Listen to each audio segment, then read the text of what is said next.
রাখবো এই পরিস্থিতির দিকে। আরো চলে যাবো কোলাঘাটে। খাদিকুলের স্মৃতি উস্কে দিল বাজি কারখানায় বিস্ফোরণ। কোলাঘাটের বাজি কারখানা দাউ দাউ করে চলছে।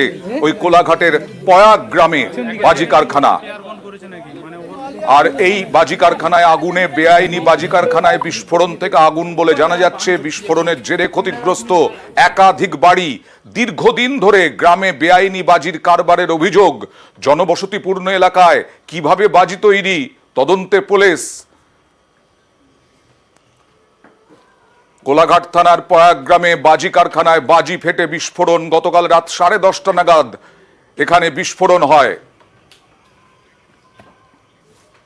তো আমরা পাশের পাড়ার লোক, আমরাও থাকতে পারছি না। তো এই আতঙ্কে কি হয় যে ওদের দিকে বারণ করা হয়েছে। তারপর সব থেকে বড় কথা হলো পুলিশ ওদের দিকে মদত তো দিয়ে কাজ চালাচ্ছে। পুলিশ আসবে, আবার ওরা গিয়ে থানায় গিয়ে টাকা ফাঁকা দিয়ে আবার খালাস হয়ে যাবে। এর আগেও হয়েছে, হ্যাঁ, ওই বাড়িতেই 5-6 জন মারা গেছে।